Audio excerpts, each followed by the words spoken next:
you. Thank you. Good afternoon. Thank you, everyone. Thank you, Misak, for the very kind introduction, and thank you for inviting me here to present this book, an important book. What I'd like to do is perhaps just start by giving you some facts on Leon Surmelian. Afterwards, talk to you a little bit about the journey. Can you hear me? Can you hear me? Is this coming out okay? Okay, yeah. Afterwards, then, talk to you a little bit about the journey which went behind the republication of this important work. And then, finally, just to read you a couple of passages from the book in the end, okay? So that's the journey, for about 45 minutes. First, I'd like to just start off just by a show of hands. How many people here have heard of the Armenian-American author Leon Surmelian? 1, 2, 3. Oh, okay, 4, 5. 5 people for the very good. 6. How many people have heard of I Ask You, Ladies and Gentlemen?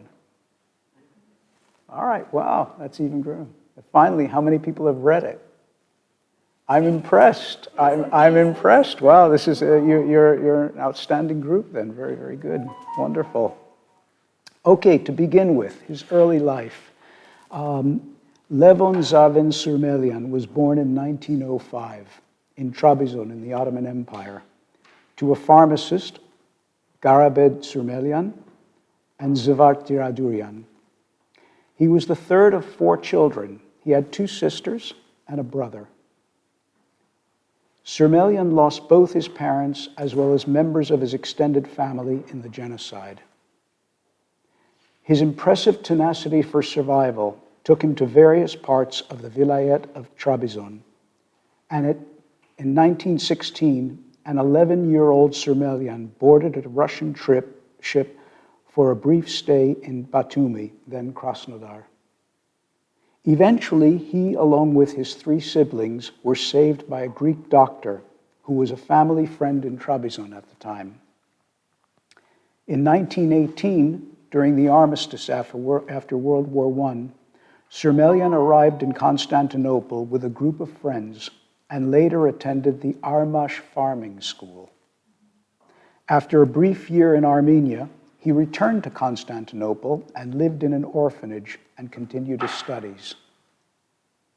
In 1922, the Armenian Union of Agriculture helped Surmelian move to America, where he earned his Bachelor of Science in Agricultural Administration from Kansas State University. Surmelian originally wanted to study agriculture in America in order to go back and help in the reconstruction of Armenia. Although he thought poetry wasn't the right way to carry out the task of helping one's country, he later described himself as, quote, an engineer of the soul, just as in demand as a regular engineer in times of crisis. His writing can be traced back to 1920, when he met Vahan Tekeyan at the Armenian Central School, the Getronagan, in Istanbul. Tekeyan was the editor of The People's Voice, a publication in Istanbul, and offered to edit and publish Surmelian's poems. It was also interesting to note that Tekeyan became a mentor for Surmelian and offered him a scholarship as well to pursue his studies in literary and poetic studies. In 1924, Surmelian collected his various poems and published his first and only Armenian work, Joyous Light, Louis Zvart, in Paris. During the period 1930 to 45, Surmelian served as the editor of the first Armenian-American weekly paper in English, the Armenian Messenger, and briefly wrote as a screenwriter for Metro-Goldwyn-Mayer Studios.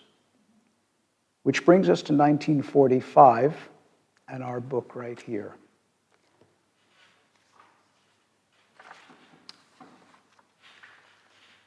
Just to talk to you now about what behind all of this. Years ago, I was given a first edition of Leon Surmelian's classic, I Ask You, Ladies and Gentlemen. The first thing that drew my attention was a handwritten note inscribed on the flyleaf by the previous owner, and I quote, a most interesting and almost certainly true story of an Armenian boy from Trabzon who, after losing both his parents in the 1915 deportations and massacres, eventually ended up in the USA. Okay. I discovered that the previous owner of the book, Sir Dennis Arthur Wright, was the former British ambassador to Iran, who interestingly happened to have served as vice consul in Trabzon in the 1940s. Although I was familiar with Leon Surmelian, the second thing that crossed my mind was the question, why had I never come across this book before? Furthermore, after canvassing colleagues engaged in Armenian and Ottoman studies, they too had never heard of it.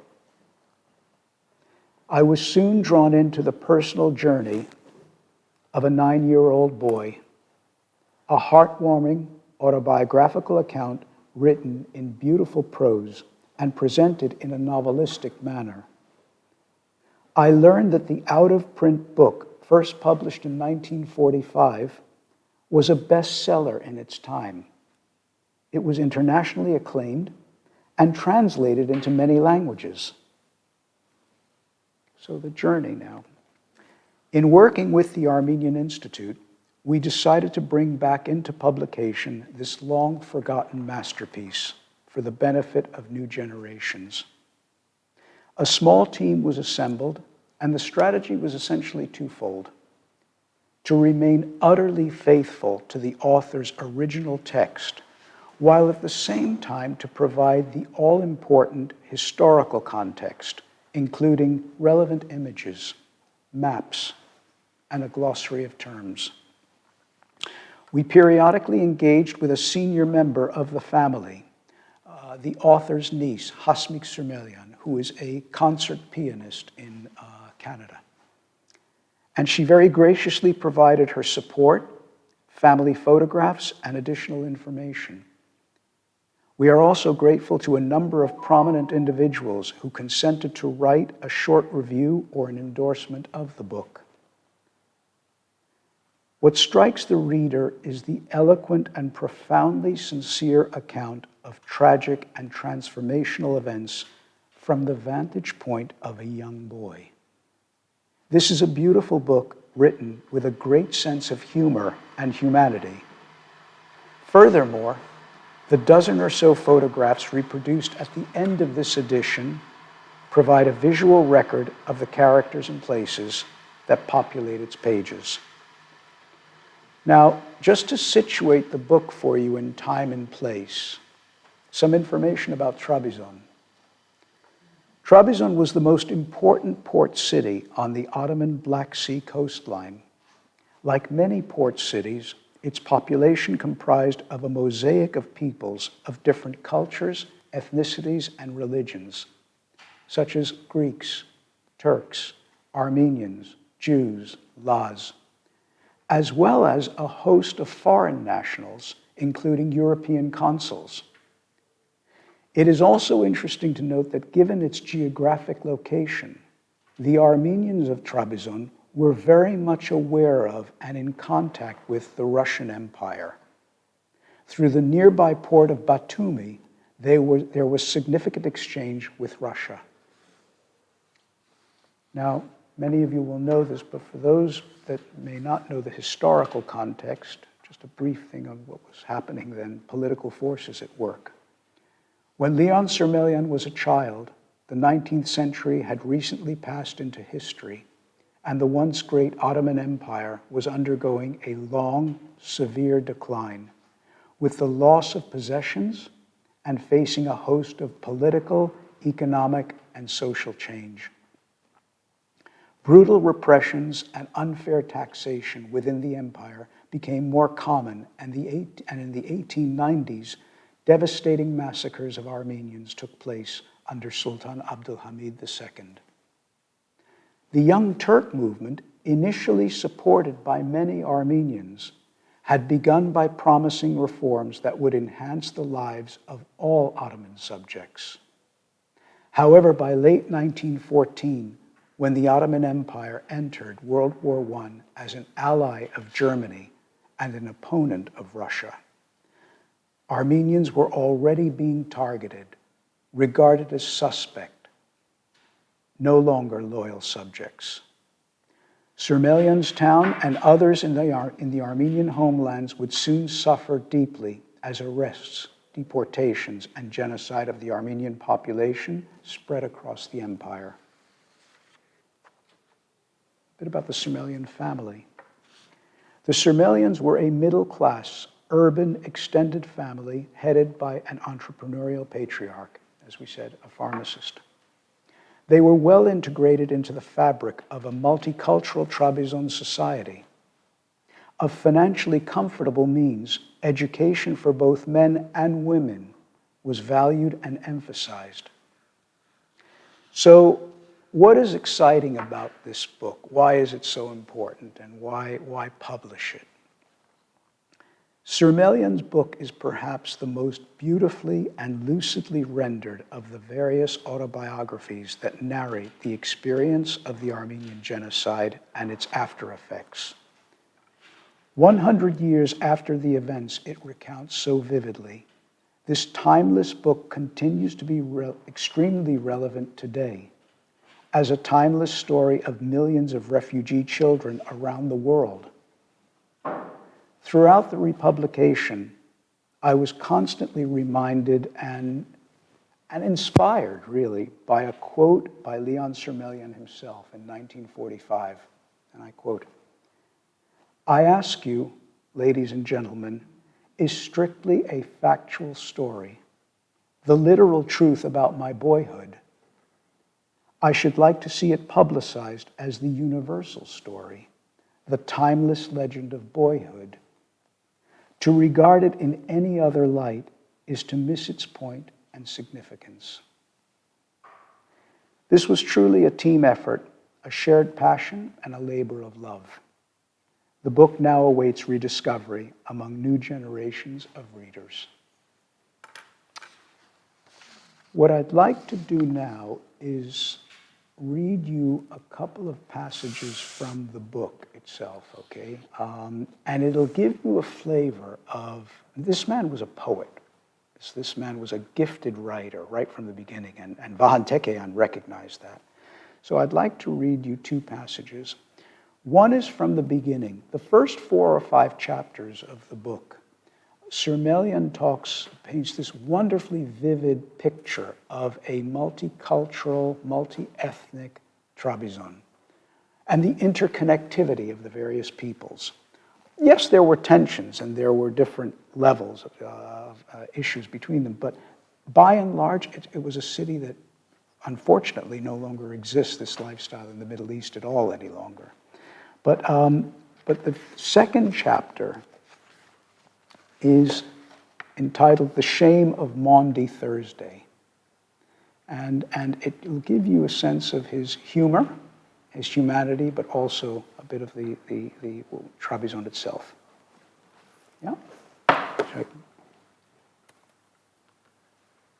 There we go. Sorry. Okay. And I'll read this to you. Easter in Trabzon. What a holiday that was. The schools closed for 2 weeks, and there was goodness and happiness on the faces of people as they prepared to rejoice in the resurrection of Christ. Holy Week was the busiest week of the year. I had joined the church choir. They gave me the most coveted and difficult piece, the solo part from the book of Daniel, to read on the night of Holy Saturday. And I was one of 12 boys whose feet our prelate was going to wash on Maundy Thursday. That was something to remember all our lives. So the prelate is going to wash your feet, people would tell me. Be sure they are clean. On the morning of Maundy Thursday, we went to the bathhouse. My brother and I carrying 2 bundles containing such family heirlooms as Turkish towels, clogs inlaid with mother of pearl, a silver bowl for pouring water. We always went to the bathhouse of the infidels, the Gavur Hamami, originally a Byzantine church. When the mighty poet Sultan Muhammad II conquered Trebizond, 8 years after his conquest of Constantinople, he had the largest and most beautiful church buildings in the city transformed into mosques and public baths for the eternal glory of Allah. Both Christians and Turks bathed in the Gavur Hamami, but never together. There were separate days for each. Women and children bathed during the day, men at night. It was situated in a maze of medieval lanes with white and red roses climbing garden walls. A small gate led into a wood yard where you could see the huge furnace in the basement, a fearful sight. It made me think of the fires of hell. The great boilers were kept furiously hot day and night. Crossing this wood yard, we entered the cool outer dressing hall of the bathhouse. The manager, a handsome, passionate-looking Turkish woman with a milk-white face, sat cross-legged in a railed dais at the door, furnished with rugs and cushions, smoking a cigarette. She might have been the reigning queen of a sultan's harem. She welcomed us with all the polite, poetic phrases of the ceremonious East, inquiring after our health and showering compliments on us, which Mother duly returned. The outer hall was round with an elevated double gallery on 3 sides divided into open compartments with a few rooms. The rooms were furnished with better mattresses and had gilt-framed mirrors and accordingly cost a little more. In the center of the hall, there was a decorative fountain with a fish pond.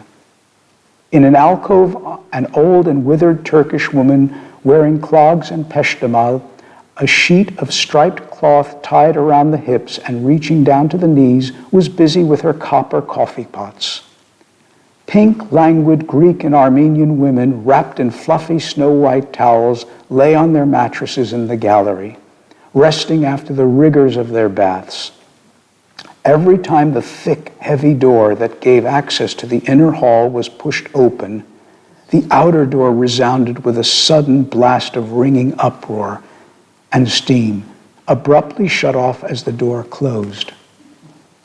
We undressed, and walking carefully along a slippery vestibule, entered a vast, torrid rotunda, filled with clouds of steam and an infernal din composed of women's voices, baby screams, children's shouts, the clash and boom of metal bowls, and the constant splashing of water over the marble slabs. We boys played tag, a dangerous game on those slippery marbles, and jumping onto the octagonal platform blew soap bubbles. They floated through the vaporous air like balloons, and the light that fell from the glass apertures of the lofty dome directly above it tinted them with all the colors from the rainbow. From time to time, we had to return to our respective compartments and suffer the unspeakable tortures of being rubbed and washed by our merciless mothers.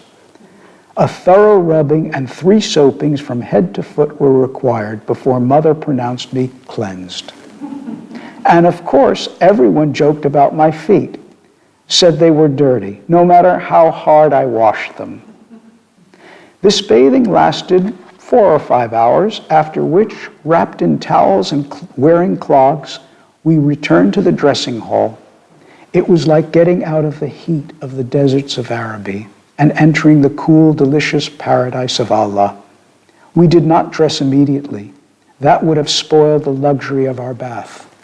We reclined on the mattresses in indolent repose, refreshed ourselves with fruit and lemonade, appeased our hunger with halva and simits, or sesame rings.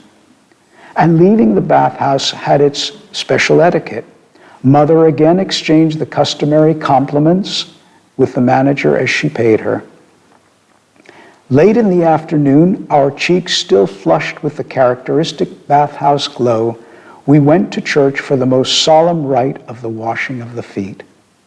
I put on my surplice, red with blue cape of velvet, and took my place in the choir, proud and self-conscious. I knew that my mother watched me approvingly from the women's gallery. While the prelate was being apparelled in the vestry, our precentor sang the stately and monumental hymn, O Mystery Deep, with the rest of the choir humming a deep drone in antiphony. O mystery deep, incomprehensible, eternal, who hast set up thy heavenly throne in unapproachable light, in splendid glory of brilliant celestial spirits. Thou who didst spread thy creating arms to the stars, make our arms firm with power to intercede when we raise our hands unto thee. At the end of this hymn, the singing of which took fully 10 minutes, the prelate came out of the vestry with a deacon and subdeacon, with the crown on his head, looking like a Byzantine emperor. He wore a shimmering chasuble, and the buckle of his belt was studded with jewels. Once, one of the deacons swung a censer before him, walking backward and bowing continually, while the other carried a small basin and a pitcher of water. The prelate washed his hands before us and then addressed the congregation, telling them how much he had sinned and begging them to entreat God for him. He then turned around and went up the stairs of the sanctuary, accompanied by his 2 acolytes. The curtain was drawn. Toward the end of the interminable Mass, the singing ceased suddenly. Everybody stood still. Men who had been prostrating themselves, touching the floor with their foreheads, rose to their feet and did not move. We 12 boys, representing the 12 disciples of Christ, went up the stairs of the sanctuary in single file and took off our shoes and socks in a side chamber. A large basin of water was placed on the platform of the altar. I peeped out from behind the curtain to see my mother, grandmothers, aunts, and other female relatives who had come to see the prelate wash my feet. I was nervous, palpitating, but immensely proud. Not only could you hear a pin drop, so profound was the silence, but to use the Armenian idiom, there was no place to drop a needle, so large was the crowd. The cathedral was jammed full with a congregation eager to witness the most dramatic ceremony of the church. I saw a sea of faces. The prelate, who was a towering bishop, took off his crown and chasuble, and rolling up his sleeves, knelt humbly by the basin. I went to sit on the stool before him and held my foot over the basin. He dipped a rag in the water and, murmuring a prayer, squeezed it on my foot, which he put consecrated ointment on my toes. I didn't know what to do next. Kiss and go, he whispered. I raised my foot as high as I could and, stretching my neck as far down as it would go, tried to kiss the holy ointment that he had put on my toes. But I could not reach it with my lips. A multitudinous murmur swept through the cathedral, which grew louder and louder and became peals of laughter. I was very good in gymnastics, but one had to be an acrobat to do what the bishop asked. The more I struggled with my foot, the louder became the mortifying laughter. The thought that I should be the cause of this appalling and sacrilegious uproar in the house of God was so crushing that I wished I could fly away and disappear forever. I knew they were laughing at me, but didn't know why. In the delirium of my confusion and despair, the cathedral was rising in vast billows of blazing lights and faces, dissolving into space. Angels wheeled over this terrific and catastrophic tumult, and an angry God watched me from his throne with his bushy white brows drawn together. The bishop assumed the proportions of a gigantic phantom, becoming an oppressing shadow before me, above me, and all around me. I finally gave up my acrobatics and looked helplessly at his wrathful face. "Kiss the cross, the cross," I heard him say.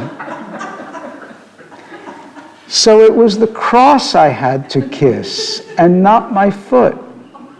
It lay on the stool at my side with a large silver-mounted Bible, a heavy jeweled Episcopal cross. I fell on it with devout lips and hobbled away in a hurry to find the other choir boys rolling behind the altar and gasping for breath as they held their sides. This was the most humiliating of all.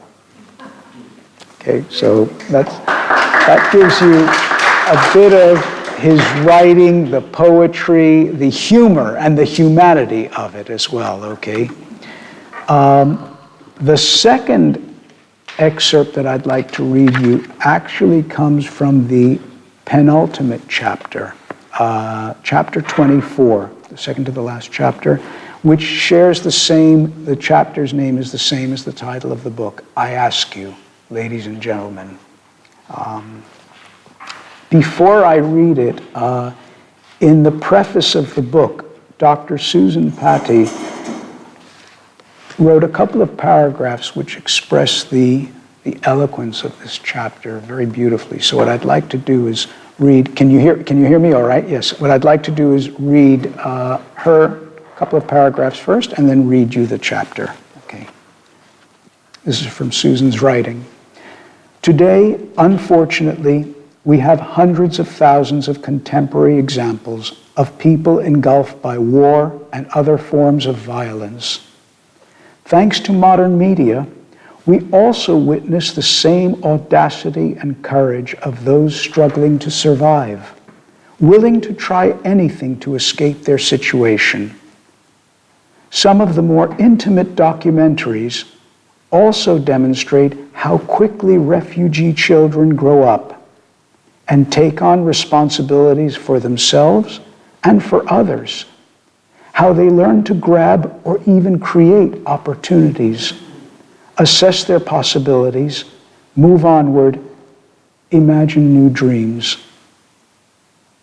This is the world that Leon Surmelian describes with open-hearted gusto, but also with a more private, deep, and unveiled grief.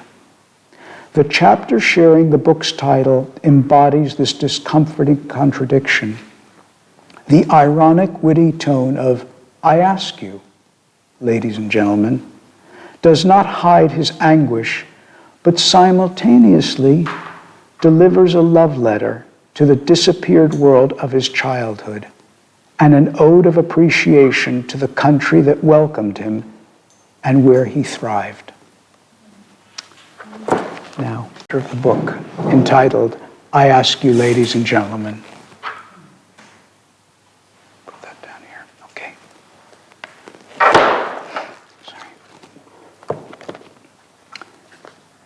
Tonight is New Year's Eve, and I'm drunk again.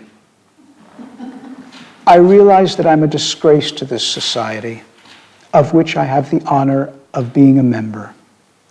I'm a disgrace to America, of which I have the honor of being a citizen. Ladies and gentlemen, I'll fight for America anytime. I'll not hesitate to lay down my life for the land of Jefferson and Lincoln.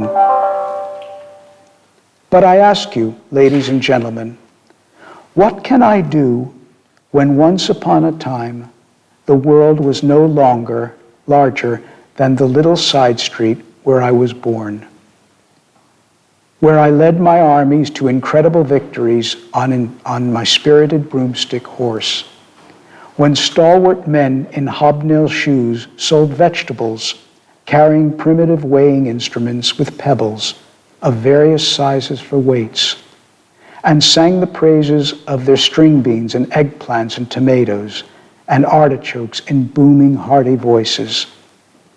And beautiful village women wearing costumes like Byzantine frescoes cried Xenogala as they came to the city to sell milk and yogurt, carrying on their backs baskets loaded with clay pitchers and jars of classic forms.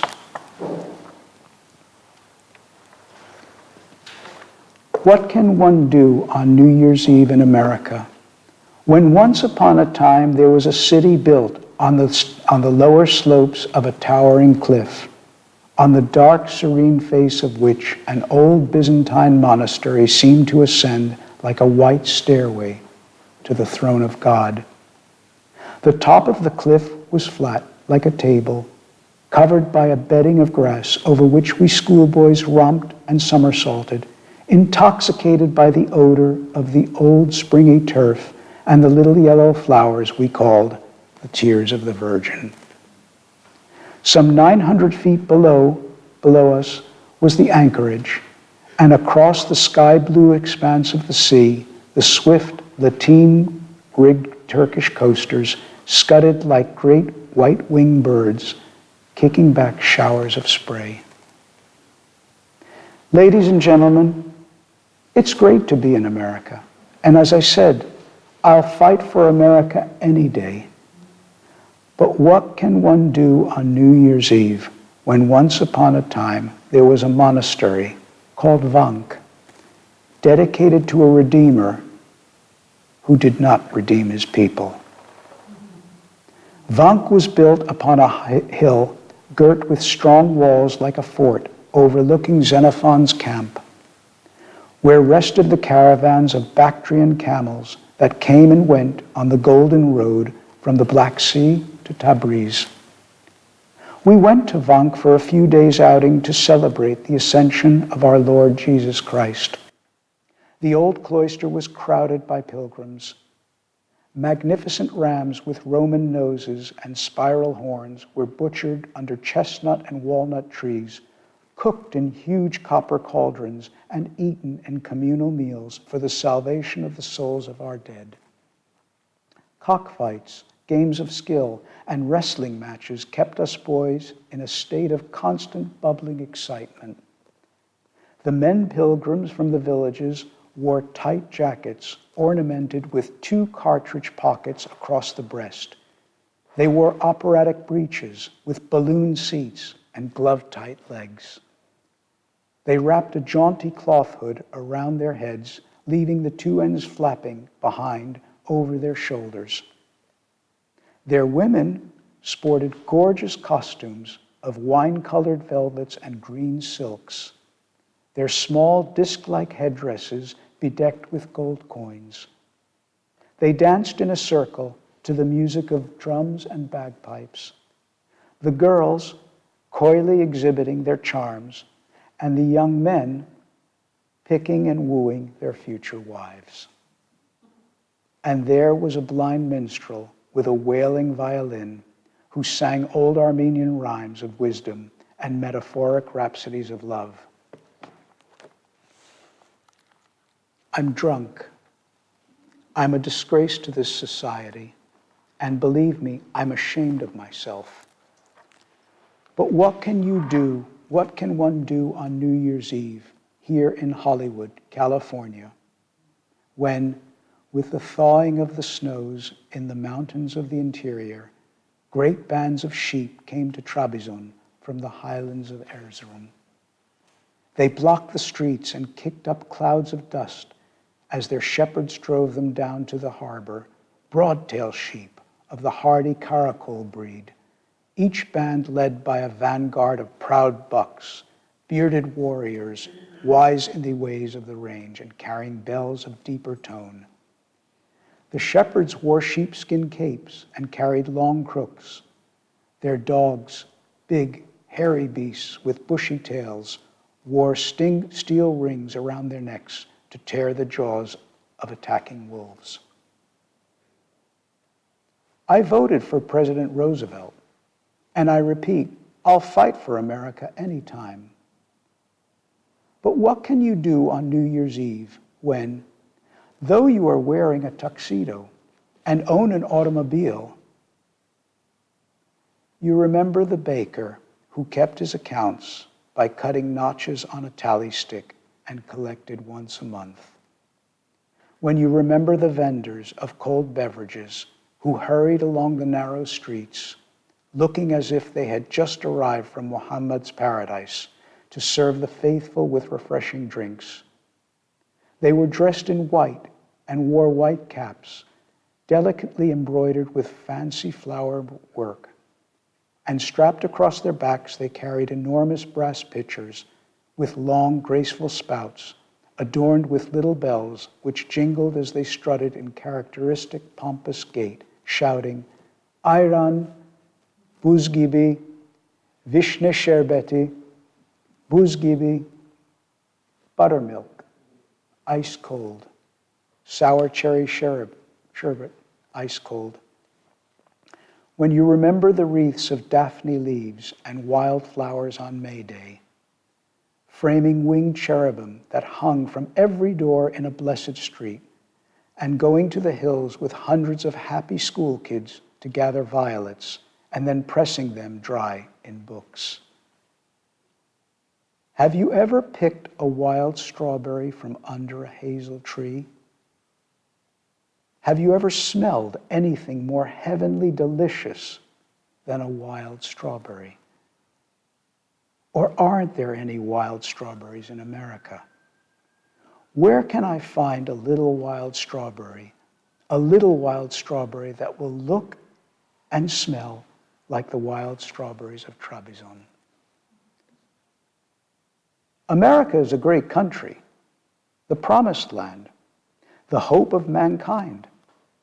It's a great privilege to be an American in these perilous times, to be protected by the Constitution, the Atlantic and Pacific Oceans, to live in a country that has 80% of the world's automobiles, 60% of the telephones, 30% of the railroads, 90% of the bathtubs, and produces 85% of the world's moving pictures. But tonight is New Year's Eve, and I remember my father compounding drugs behind his prescription counter. My father was the best druggist in the world. There were 2 glass globes on his prescription counter, one on each side, and filled, I guess, with a languid solution, one of a wonderful red color, the other of a wonderful blue. He never told me what was in those glass globes and why they were there. Whenever I asked him, he just smiled mysteriously. Who will tell me where in this country I can find such magic globes? They haunt me. When my father came home in the evening, he took off his black shoes with elastic sides and, sitting cross-legged on a thin mattress, drank raka and declared to his family that he was an English lord. After dinner, he read his paper, which was called Byzantion and was printed in Constantinople, a conservative journal with a long editorial on the front page interpreting the latest move in the diplomatic chess game between the Sublime Porte and the great powers. I can hear his voice saying, 40, and see him waving a card as he played the baccarat with important guests gathered in our home. He roared when he announced his stake, and we kids couldn't help laughing with Mother. It would be quite impossible for me to speak of my mother. When I caught a hazy glimpse of her tonight, I drank 4 martinis, one after the other. I see some socks, thick, rough army socks, on a long bare table. It's New Year's Eve in Yeysk, Russia, a town with windmills on the Azov Sea. The guns of the Red Artillery are booming across the Bay of Mariupol. The Azov is frozen, and so is the eternal Russian steppe. An Armenian priest from the island of San Lazaro in the lagoon of Venice is there, the founder and director of our fugitive orphanage from Trabzon, stranded in that God-forsaken town of Yisk. We called him Vartabed, doctor, loved and feared him. Vartabed spoke 12 languages, and though he wore the black Benedictine habit, even the Bolshevik commissars who couldn't sign their names respected him. He had the manner of a cardinal, the go-getting qualities of the Jesuit missionaries who penetrated the domains of the mighty Tatar Khans. Every door was open before him, and he managed to feed, clothe, and educate us while we roamed across the Russian steppes from town to town and from village to village at the height of the Civil War. But on that New Year's Eve in Yisk, our Christmas Eve, he presented each of us with a pair of Russian army socks. I was glad to get them, though they were too large. But I felt sorry for Vartabed, who was trying hard to smile and be cheerful. I wondered during our mournful party that New Year's Eve, as we rubbed the new socks against our cheeks, if the day would ever come when we would have a real meal: lentils, beans, chickpeas, cabbage. It didn't matter, as long as we could sit down and eat and eat and eat. It seemed as if that day would never come. We had forgotten how it felt not to be hungry, what white bread tasted like. I ask you, what can you do on New Year's Eve in free and happy America when your playmates and schoolmates, the kids you grew up with, your companions in grief and joy, in hunger and misery, fellow dreamers during your dream age, are gone, lost? When you see mountains carrying silver shields and lances, or holding eternal war council on the watershed of the Caucasus, hoary warriors with white pointed beards guarding the boundary line between Europe and Asia, when you see the old swimming hole in faraway Pontus, seeds of ripe pomegranate, the purple cascade of noble wisteria over porches and doorsteps, yellow roses climbing garden walls, and hearing the melancholy cry of popcorn vendors on winter nights. When the pretty girls you loved in kindergarten and grade school are dead, and their bones lie unburied, or they are in captivity, forgotten by their own nation. I don't like to drink. I assure you, I have no constitutional craving for alcohol. But once in 12 months, on New Year's Eve, I must forget my past, the New Years of long ago. I'm an American citizen, sincerely attached to the Constitution, and I'll fight for America anytime. But I ask you, how can a guy forget his childhood?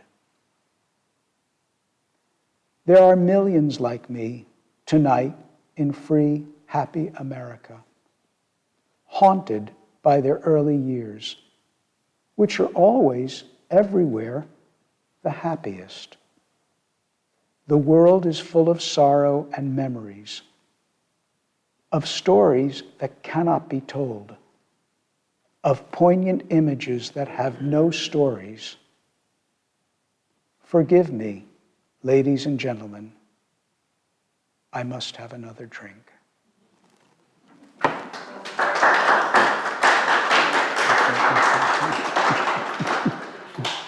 As you can see, it's very penetrating. It is part of the line. It's poetic. It's poetically written as well, and it's very, very penetrating. What I'd also like to do here is just share with you a little something that this is from the Armenian Institute's You can see this, yes. Website. And I encourage you all to go on the Armenian Institute's website, because on this you will see, for instance, here's the cover of the page, there's a summary of the book there. Here you will see the prominence of this book. We each actually have a picture of this.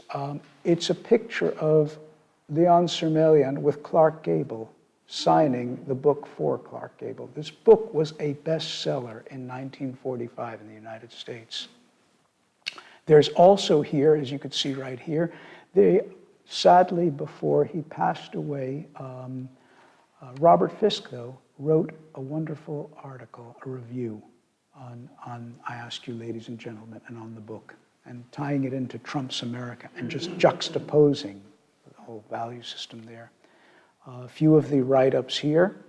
And then here, we actually have Vahe Berberian, who I think you all know. He had on his show Adam Egoyan and Arsine Khanjan, and they actually talk. Now, let me just see if I can pick it up right here.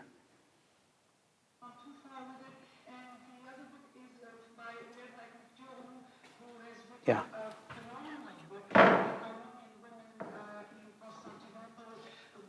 Genocide and after the genocide. Has anyone read this? I just read this. What is that? This is by Surmelian. Oh yes, I've read this. I've read it. Great. Yes, it's fantastic. I didn't know it, and it was just sent to me. And this is actually an amazing thing. I read it just before Armenian, Easter, and it's describing Armenian Easter in a village. And you're there. It's like such a gift. Like you really realize, like the 2-week ceremony behind it, the whole pageantry. It's written like pre-genocide, so it's like you really get a sense of like what village life was about. And I would recommend this book a lot. Really, it's coming out of they republished it. It was this guy, you know, like Leon Surmelian was like really a huge figure in our literature, and he was writing in Western Armenian, and then he switched to English at one point. And here in Hollywood, he was a friend of William Saroyan. Yeah. And you know, like there's pictures of him with like Sean Connery and like here, like with Clark Gable. Yep. He's quite an amazing figure. And so anyway, that also at his funeral. I was at his funeral, and I remember so many like incredible people there. I was like, what the fuck? Who are these people? And then like. Excuse me. It dawned on me that this guy had he'd done so much work in all.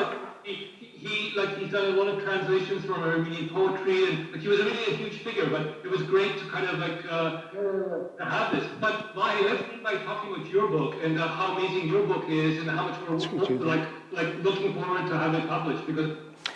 And there you have just a little excerpt. So the profile of it. But even someone like Adam Egoyan, okay, had not come across the book before, and someone who is in line there. So a couple of other things just to share with you.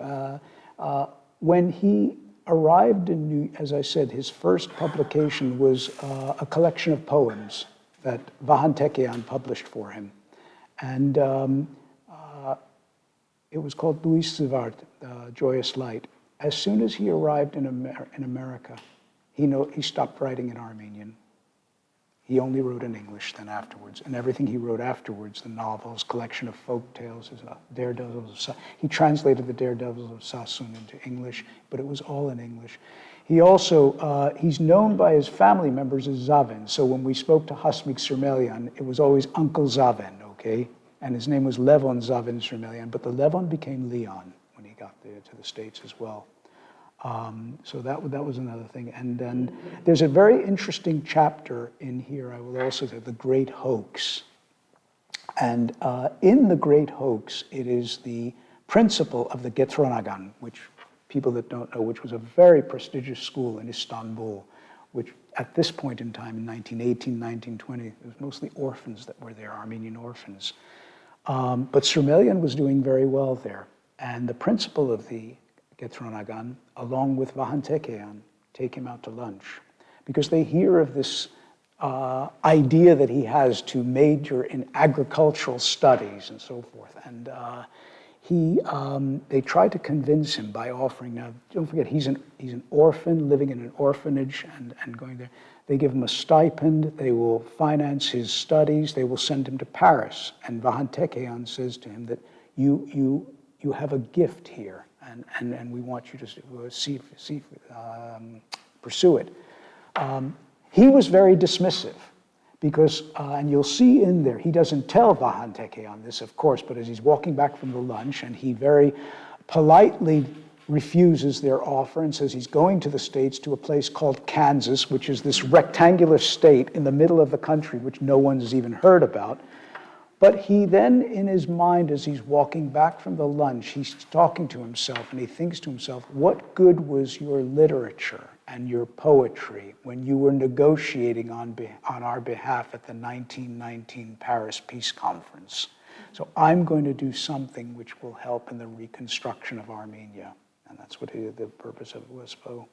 But that tells you a little bit about the book. I wanted to just share with you the journey, the passion behind it. And as I said, the people are very appreciative that this book is back out again now. It is being taught now at the University of California, UCLA, and USC. It is on the curriculum there in Armenian literature by two professors, the chaired professors of both of them there. And little by little, it's getting out there again. And that's my presentation. So thank you for showing. So I ask you, would you have any questions? Any questions at all? Any comments? Any comments or questions or anything like that? Yes. Has it been translated into Armenian, the book? It was translated into Armenian already, yes, in Eastern Armenian. It was translated in Soviet Armenia, yes. It's been translated into Turkish as well. It was translated into Turkish in 2015 by Aras. For the Turkish speakers here, it's Soruyorum hanımlar ve beyler. Size soruyorum hanımlar ve beyler. So translated into Turkish as well. And in fact, the people who endorsed the book was Fatma Müge Gojek, the professor at University of Michigan, an activist and so forth. So it's known in Turkey, but not as well. Spanish? I don't know if it was translated into Spanish. Perhaps in Spanish. I mean, French, definitely not. And I've talked to colleagues in Paris, so there is an interest in Paris there. But it was translated in a number of languages in 1945. Just to give you an idea, it was published in 1945 in the United States. It was published in May. They ran out of the printing by June. They had a reprinting in June, another one in July. In 1946, it was published here in the UK once, okay? And then after that, forgotten. So anytime, if you go into any of the websites where you're looking for the book and so forth, with the exception of this book, you'll see they're all first editions usually. Was it published in Armenia? It was published in Armenian by Soviet, yes, in Soviet Armenia, yes, it was. In Eastern Armenian, yes, it is. I mean, he obviously talks in the book quite a lot about I will die for America. Yes. Do you understand what that is? Do you understand the context of that? This was written... No, I was going to ask okay, you, yeah. Why, obviously he was a survivor of the genocide. Yes. And he settled in America, so he naturally would have a particular sort of affinity and affection for America. But yes. Why do you think he's mentioning it in his book? I will fight for America. I will die for America. I believe in it. Yes, yes. Think of when he wrote it, what was going on. It was World War II. America was involved in World War II. And that's why he says in the end, I feel very privileged here because I'm protected by the Constitution and the Atlantic and Pacific Oceans. So he was writing this in 43, 44. This is in World War II when America entered World War II in 1941, December 41 with Pearl Harbor. And that's when people were mobilizing. And that's why he's saying, I will fight for America and stand up for America. Because of America, it was right in the height of World War II. Can I just also ask, I mean, he lived to be 90. Yes. Most of it in America. But what was did he he have any close connection with Armenia? All these associations, I know his book was published there, as you said, but throughout his life, can you tell us a little bit more about his activities and specifically his association with Armenia itself? Yes. Well, the other thing that I can tell you a little bit about is after he published I Ask You Ladies and Gentlemen in 1945, shortly after that he published a collection of short stories entitled 98.6, which is normal temperature in Fahrenheit, for those that are 98.6, which was followed by a collection of Armenian folk tales published by Apples of Immortality in 1958, okay?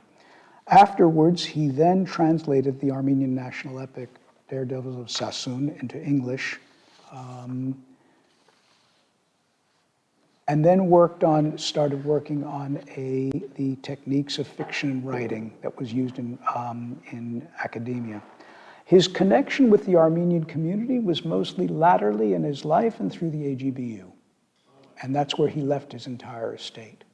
His entire estate was left to the AGBU, including the copyright of the book as well. So when we were doing our detective work in the beginning, when we found out who the existing, this was the other thing in just trying to find all this out. When you look at any of these editions that you'll see on the websites, the publishers don't exist any longer. E.P. Dutton, they were taken over by Penguin Books.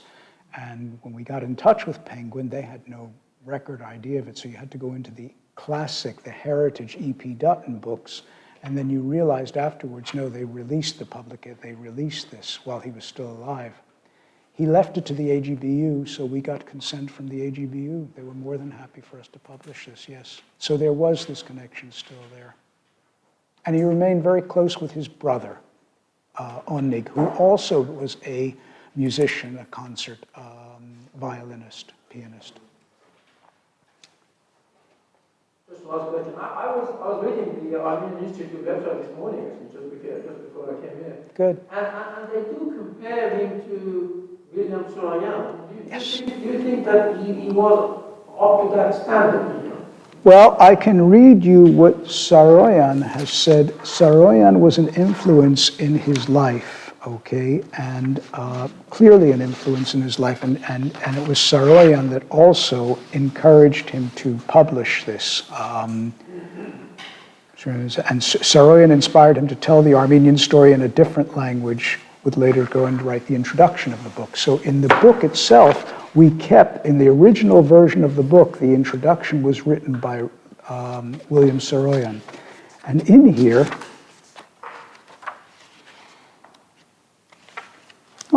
I'll just read it very briefly to you, Saroyan's introduction. This was in the first edition of the book, which we kept faithfully in here. This is written by William Saroyan in 1945. This is a solemn, gentle, civilized book, full of innocence, comedy, and that kindly power which is the possession of men who are truly alive and cultured. Leon Surmelian is one of the many Armenian children of war years who fooled the enemy and didn't die. The story of these children is by now well known to everyone. Franz Werfel tells part of it in the 40 Days of Musadah, and Elgin Grossclose tells a little more in Ararat.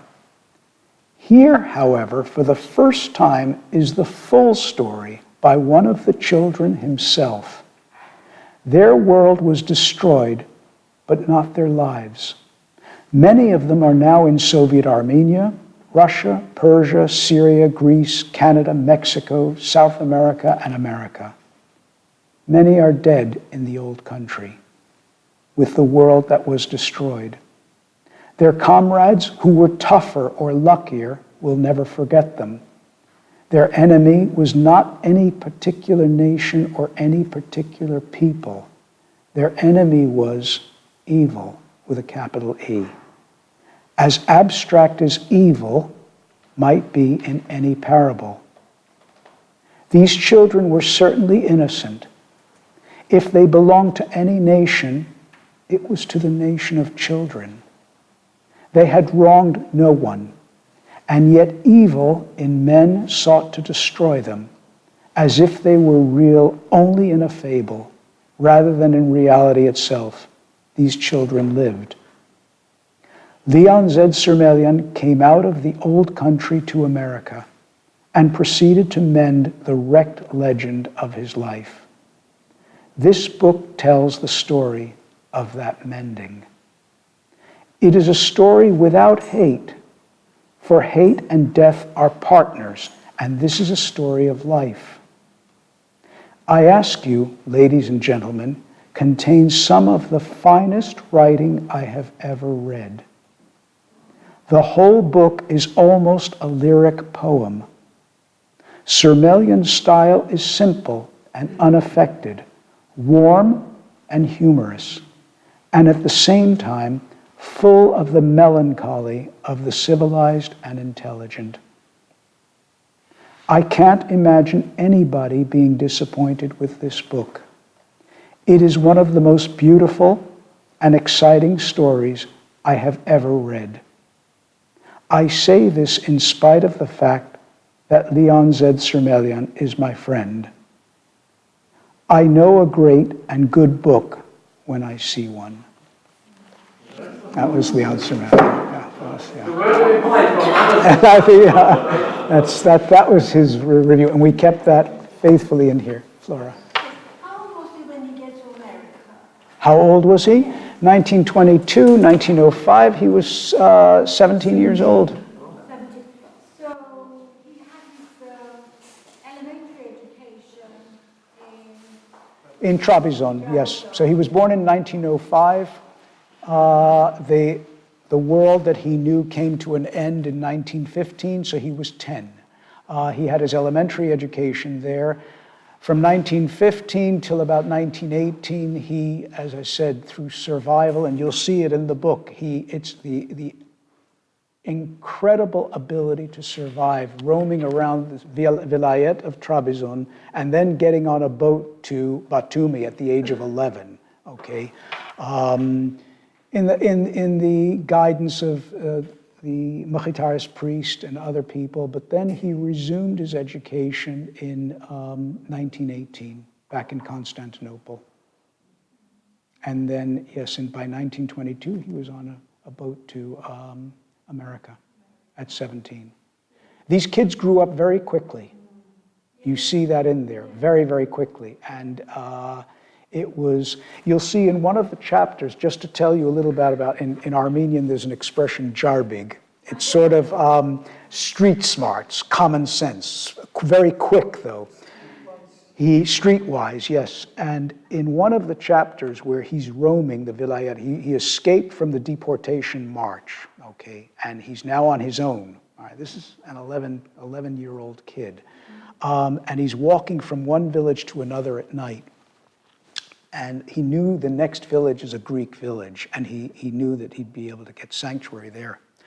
A Turkish soldier appears on horseback riding along the road, and he stops him. It's in the middle of the night. He said, "What are you doing?" In Turkish, riding along the road, or walking along the road at night. You should be at home. And he answers him in Greek, saying that he doesn't understand him, whatever. And the Turkish soldier then answers him back in Greek and whatever. And the reason why he tells the reader, he said, if I had answered him back in Turkish, which the Armenians knew, okay, he would have recognized that I was speaking Turkish with an accent and that I was Armenian, because the Greeks could not speak Turkish. By and large, the Greek community, their level of their knowledge of Turkish was very, very weak. So he immediately switched into Greek, knowing that and then the Turkish soldier then ushered him on, go ahead, it's in the next village, you go ahead, and doing that. But it was that quick thinking and to be able to do that, to survive. Was he married? He got married very late in life, to no children, no. You didn't mention about his poetry. Yes, the poetry. He had few lovely poems. Yes, there's some beautiful poetry. As I said, he published a book of poems that Vahan Tekeyan published for him, Joyous Light, Louis Savart. A lot of it has to do with nature, and some wonderful images of the sea, of fields, of trees. The painter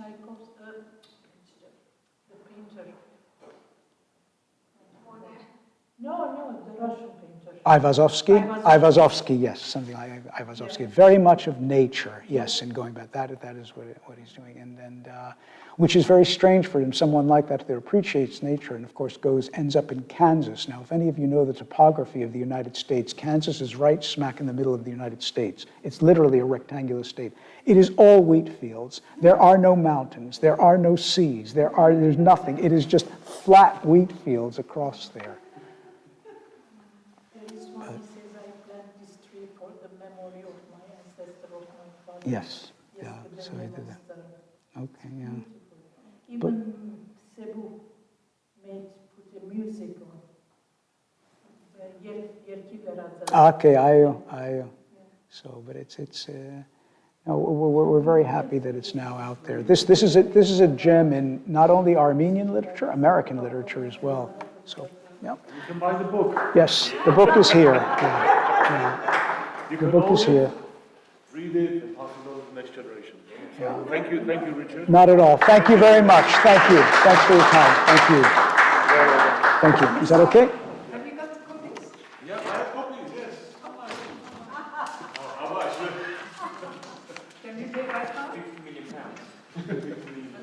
No, I think it's $12.99. Yeah, $12.99. Yeah.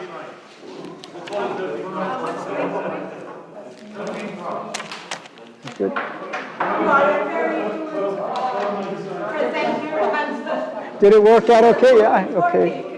Did it come out okay? Yeah. Yeah. All right. Thank you. I wasn't sure in the beginning whether the voice level